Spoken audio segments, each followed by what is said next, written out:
She asked if I was okay while she was traveling, and the message came in at a strange hour, glowing softly on my phone like it had been waiting for silence. I stared at it longer than I should have. The question was simple, almost kind, yet it felt heavier than anything she had said to me in months. She was thousands of miles away, sending photos of sunsets, airports, hotel balconies, and smiling strangers cropped just enough to keep certain faces out of frame.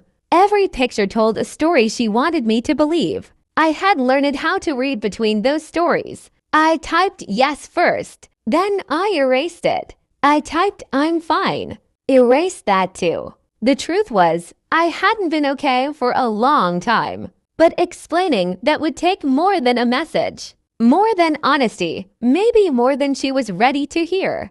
When she left for the trip, she hugged me like someone saying goodbye to a place they planned to return to, not a person they missed. Her arms were warm, familiar, but distracted. Even then, I felt like a habit she hadn't broken yet. While she traveled, my days stayed painfully ordinary. I went to work, came home, cooked for one, and slept on my side of the bed. Silence has a way of becoming loud when you don't fight it. I let it speak. Her messages came in bursts, short check-ins, laughing emojis, stories about delays and detours. I noticed she never said she missed me. I noticed everything. That night, when she asked if I was okay, I realized she wasn't really asking about me. She was asking for reassurance. She wanted permission to enjoy her distance without guilt. I locked my phone and set it down, letting the question sit unanswered.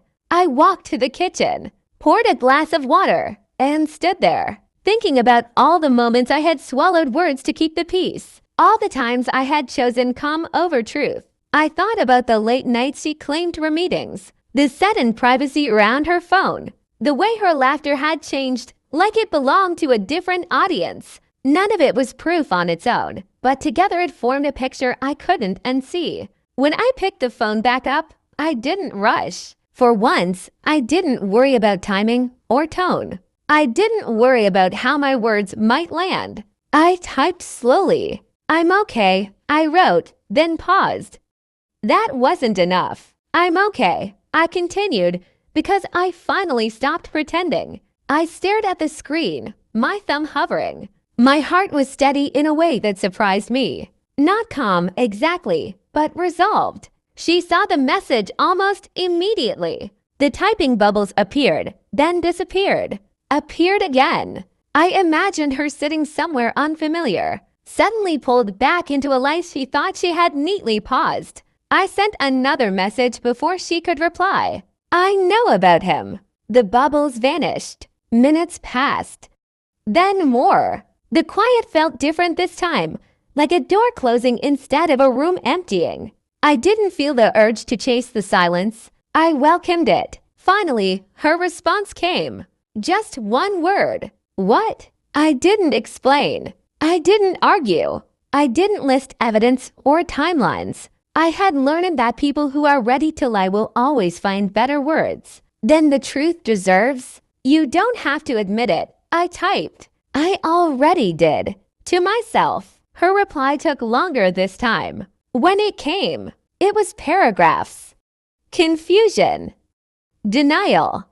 Hurt that I could think such a thing. She asked how I could ruin everything while she was away. She said I was overthinking. She said she was just trying to care. I read every word without reacting. It was strange how familiar the pattern felt, like rereading a chapter one had memorized.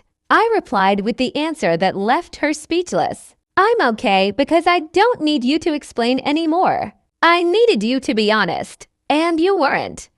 So I'm choosing to be. The typing bubbles appeared again, frantic now, then stopped. I imagined her rereading my message, realizing it wasn't a threat or a test. It was a conclusion. She called me. I let it ring. She called again. I declined. Messages poured in after that. Apologies wrapped in justifications. Memories used as bargaining chips. Promises that arrived too late to be meaningful. I didn't respond right away.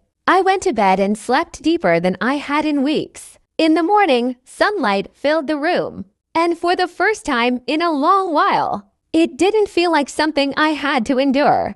My phone was full of unread messages, but they no longer held power over my mood. I replied once more, carefully. I hope your trip shows you what distance feels like. It helped me understand what closeness is supposed to be. That was it. She didn't respond after that. Maybe she didn't know how. Maybe there were no words left that could fix what clarity had broken. Days passed, then weeks. I heard from mutual friends that she came back early, that she seemed quieter, that she didn't talk about the trip anymore. I didn't ask. I learned something important in the aftermath. Closure doesn't always come from conversation. Sometimes it comes from saying the one sentence you were afraid would change everything. Her question had been small, almost innocent, but my answer wasn't meant to comfort her. It was meant to free me.